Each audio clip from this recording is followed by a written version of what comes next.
Assalamu alaikum dear students. Welcome back again to my online class.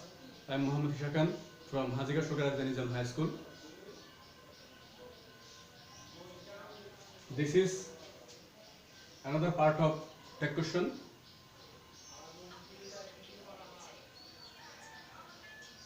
At first, I want to discuss the roles with you, and then I'll give you some important examples.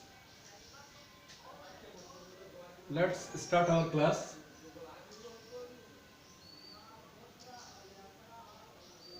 এখানে আমি লিখেছি হলো thank you, good morning, goodbye ইত্যাদি যদি আমাদের সেন্টেন্সে থাকে, good morning, goodbye, thank you ইত্যাদি যদি আমাদের সেন্টেন্সে থাকে, আমাদের সেন্টেন্স যদি এইসব শব্দ দ্বারা শুরু হয়, এসব টার্ম দ্বারা শুরু হয়, তাহলে আমরা আমাদের ট্যাগ কোয়েশ্চেন হিসেবে কি লিখব? ডোন্টটা লিখব। আমি আবারও রিপিট করতেছি, যদি আমাদের বাক্য বা মূল সেন্টেন্স বা প্রশ্ন thank you, good morning, goodbye ইত্যাদি শুরু হয়, তাহলে আমাদের ট্যাগ কোয়েশ্চেন হবে কি? ডোন্টটাই। দ্বিতীয়ত, দা যোগ অ্যাবস্ট্রাক্ট নাউন, যখন অ্যাবস্ট্রাক্ট নাউনের আগে দা হবে তখন আমরা তার জন্য, অর্থাৎ অ্যাবস্ট্রাক্ট নাউন এর আগে যদি দা হয়, দা যোগ অ্যাবস্ট্রাক্ট নাউন হয়, তাহলে এটার জন্য আমরা প্রনাউন হিসেবে কি লিখব? ইট লিখব। অর্থাৎ এক্ষেত্রে ট্যাগ কোয়েশ্চেনের সাবজেক্ট হবে ইট। অর্থাৎ যে বাক্য দা যোগ অ্যাবস্ট্রাক্ট নাউন দিয়ে শুরু, তাহলে ওই ক্ষেত্রে তার প্রনাউনটা হবে বা ট্যাগ কোয়েশ্চেনের সাবজেক্ট হবে ইট। যেমন the mother, the father, the honesty, the modesty, the truthfulness, the gentleness ইত্যাদি। আমরা অ্যাবস্ট্রাক্ট নাউন বলতে কি জানি? অ্যাবস্ট্রাক্ট নাউন বলতে জানি যে বিষয়গুলি শুধু আমরা অনুভব করি, ধরা যাবে না, ছোঁয়া যাবে না, কেনা যাবে না, এগুলি খাওয়া যাবে না, নেওয়া যাবে না, কিন্তু আমরা এগুলি অনুভব করি। যেমন সততা, আমরা দেখি না বা কিনতে পারি না, কিন্তু মানুষের আচার আচরণ দেখে আমরা বুঝি তার মধ্যে সততা আছে কিনা। তারপর সত্যবাদিতা, সৌন্দর্য, মায়ের মাতৃত্ব, পিতার শাসন কিংবা স্নেহ, পিতৃত্ব, এগুলি অ্যাবস্ট্রাক্ট নাউন। তার আগে যদি দি হয় তাহলে the mother, the father, the honesty, the modesty, এগুলির পরে কি হবে? এগুলির জন্য ইট হবে। অর্থাৎ এগুলি থাকলে, এগুলি দিয়ে শুরু হলে বাক্য ট্যাগ কোয়েশ্চেন হবে, ট্যাগ কোয়েশ্চেনের সাবজেক্ট হবে ইট। তারপর ভার্ববিহীন এক্সক্লামেটরি থাকলে ট্যাগ কোয়েশ্চেন হবে ইজন্ট ইট। অনেকগুলি বাক্য আছে এক্সক্লামেটরি, যেমন হাউ উড, কি অদ্ভুত, যেমন হোয়াট এ পিটি। তাইলে এখানে ভার্ব নাই, তাহলে এইসব বাক্যের ট্যাগ কোয়েশ্চেন হবে ইজন্ট ইট। তারপর গেল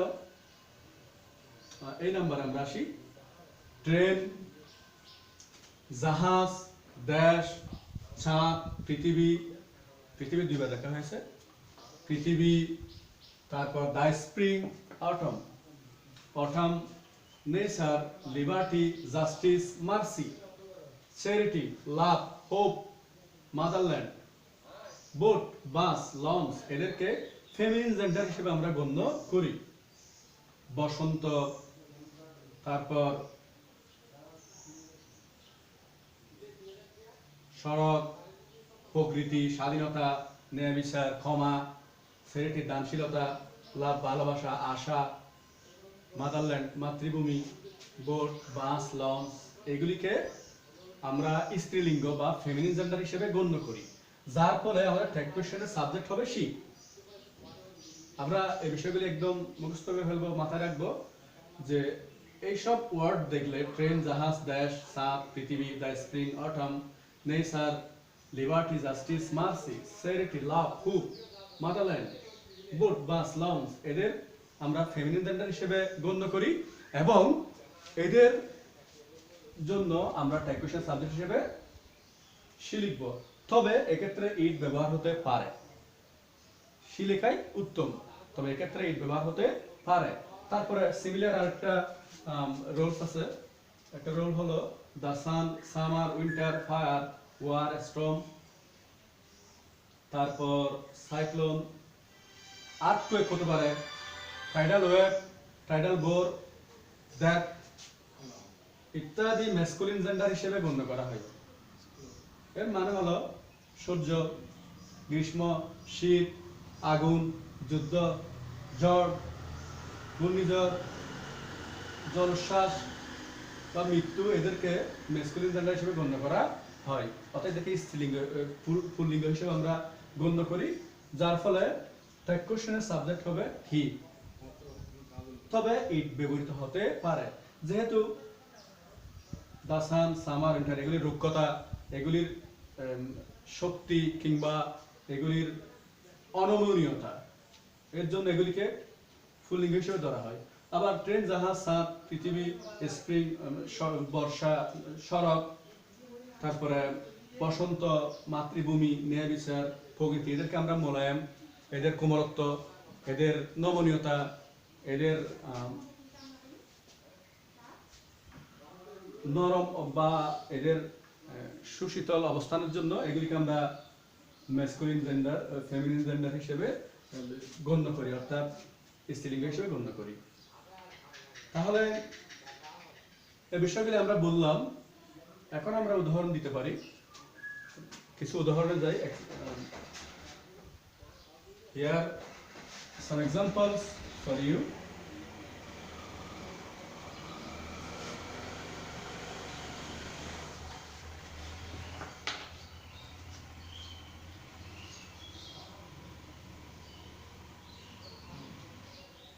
Thank you.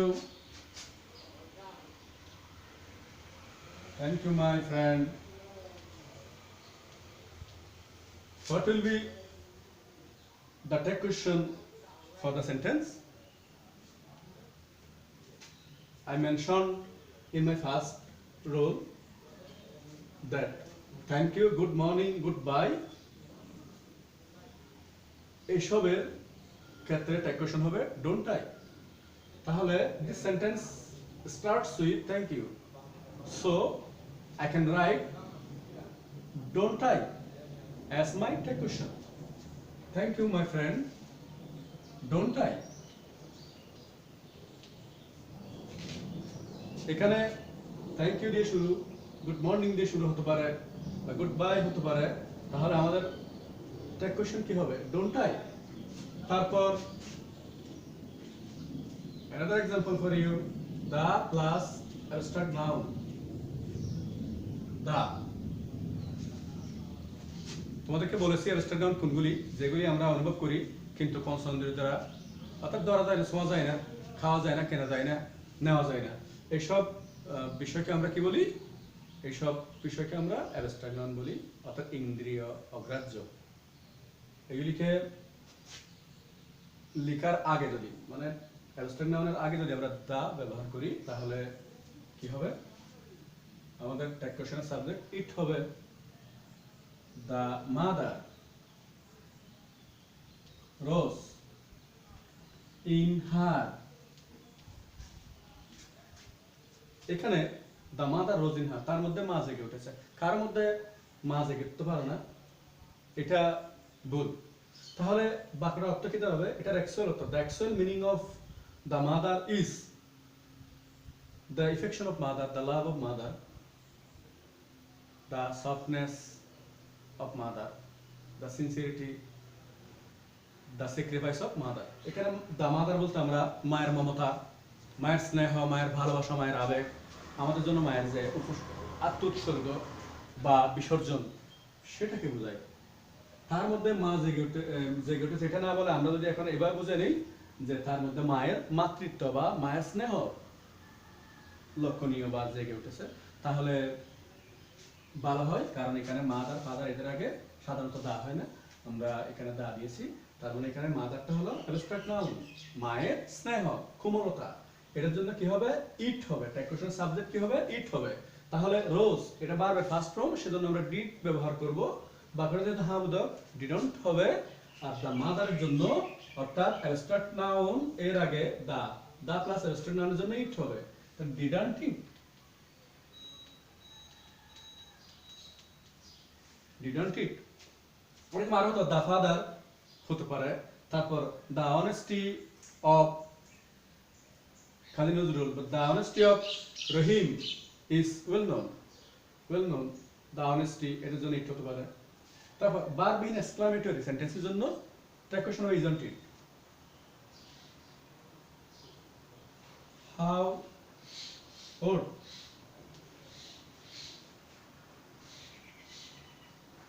there is no verb in this sentence and it's exclamatory sentence. So according to my role I can write down isn't it as my question. How old answer কি হতে পারে?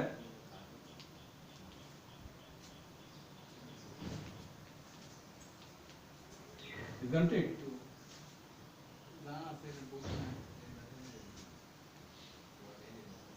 এরপরে আমরা এখানে কিছু rules লিখেছিলাম, তার মধ্যে কি ছিল? দ্য সান, তারপর স্প্রিং, অটাম, পৃথিবী, জাহাজ, এগুলির জন্য আমরা কি ব্যবহার করব? সি ব্যবহার করব। তবে ইট ব্যবহার করা যায়।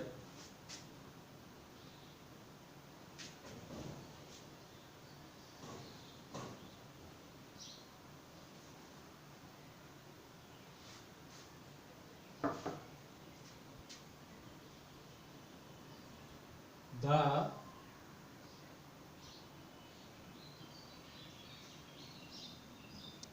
Mahanagar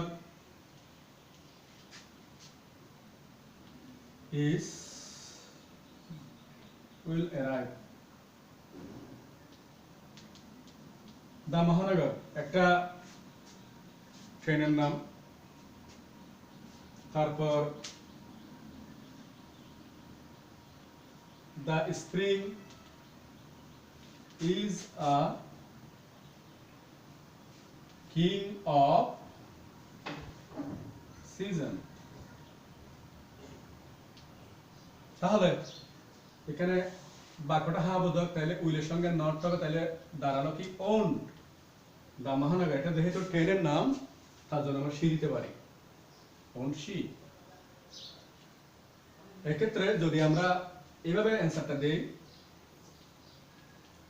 ওন টিট, তাহলে ভুল হবে না, ব্যবহার করা যায়, ইট ব্যবহার করা যায়। দা স্প্রিং, স্প্রিংটা বসন্তকাল, তার সৌন্দর্য কোমলতার জন্য তাকে আমরা স্ত্রীলিঙ্গ হিসেবে ধরতে পারি, বিবেচনা করে আমরা সি বসাতে পারি। অর্থাৎ আমার অ্যান্সারটা হবে কি? ইজান সি। এক্ষেত্রে সি এর জায়গায় ইট ব্যবহার করা যেতে পারে।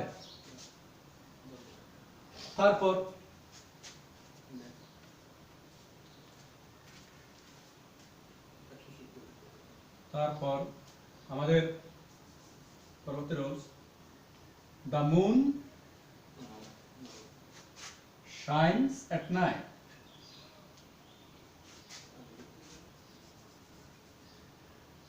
Shines at night. The moon shines at night. চাঁদ রাত্রে উদিত হয়, রাত্রে আলো দেয়। আবারও একই অবস্থা আমরা আমাদের নিয়মের মধ্যে বলেছি, আমাদের রুলসের মধ্যে বলেছি, the moon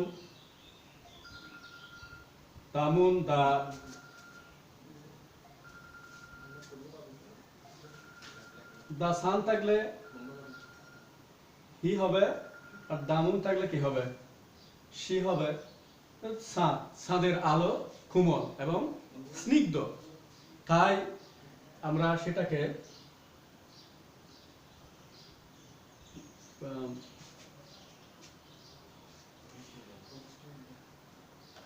আমরা সেটাকে এখানে একটা বিষয় আছে, এটা হলো মহানগর স্প্রিং, এটার জন্য সে লিখি, তাইলে আরেকটা বিষয় যেটা হলো দ্য সান কে আমরা লিখি the sun shines at day, the sun shines at day. তাহলে দ্য সান এটার প্রখরতা কিংবা কাঠিন্য, এর জন্য আমরা কি লিখতে পারি? Doesn't he,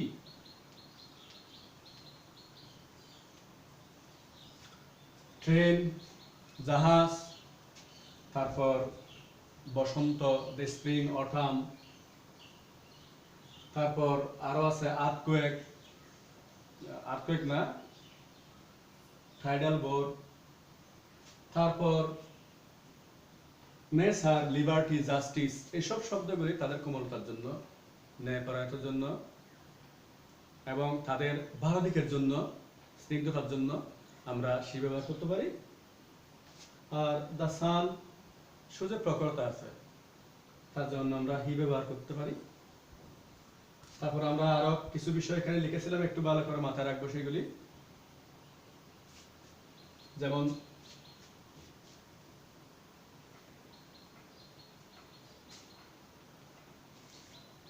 the earthquake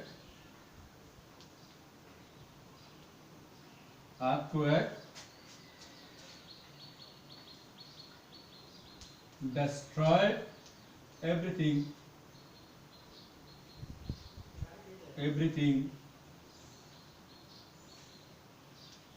destroyed everything। তাহলে ভূমিকম্প সবকিছু ধ্বংস করে দেয় বা ধ্বংস করলো। তাহলে এখানে বারবার ফার্স্ট ফর্মুলা আমরা দিব, ভূমিকম্প সবকিছু ধ্বংস করে ফেললো। ডিডন্ট দ্য আর্থকুয়েক, এটার কঠোরতা কিংবা ধ্বংসাত্মক দিকের জন্য আমরা এখানে এটাকে পুল্লিঙ্গ হিসেবে বা হি ব্যবহার করতে পারি। তাই আমরা হি দিলাম, তো তার জায়গায়, হি এর জায়গায় অবশ্যই ইট ব্যবহার করা যায়। তো হি লিখাই ভালো, যেহেতু সান বা আর্থকুয়েক এদের বা সাইক্লোন এদের কাঠিন্য আছে। Dear students, I hope you are clear about above mentioned roles. I think that the class, the lesson will be fruitful and important to you, because it's the chapter of your short syllabus.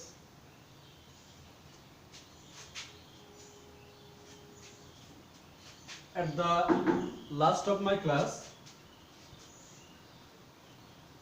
I can discuss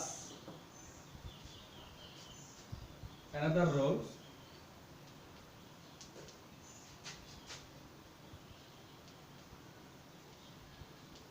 এখানে একটা বাক্য একদম শেষের দিকে ক্লাসে এই নিয়মটা নিয়ে একটু আলোচনা করতে পারি।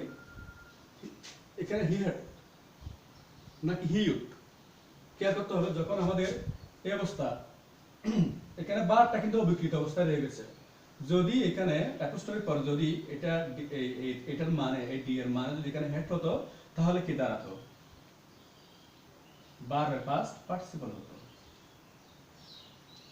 অর্থাৎ এখানে উট আছে বলে মডালের পর বার পরিবর্তন হয় না, সেজন্য বার অবিকৃত অবস্থায় রয়ে গেছে।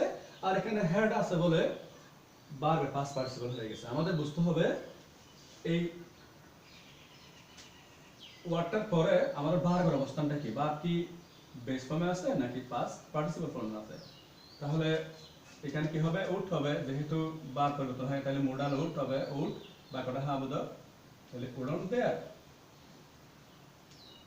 আর এখানে হেড হবে, যেহেতু আমাদের বাক্যটা মূল ভার্বটা পরিবর্তন হয়ে পাস্ট পার্টিসিপল হয়ে গেছে, তাহলে আমরা লিখব hadn't he.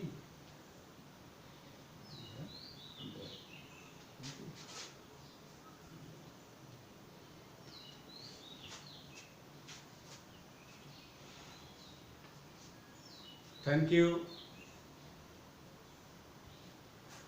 dear students, for being with me, and stay safe, stay home. We will meet again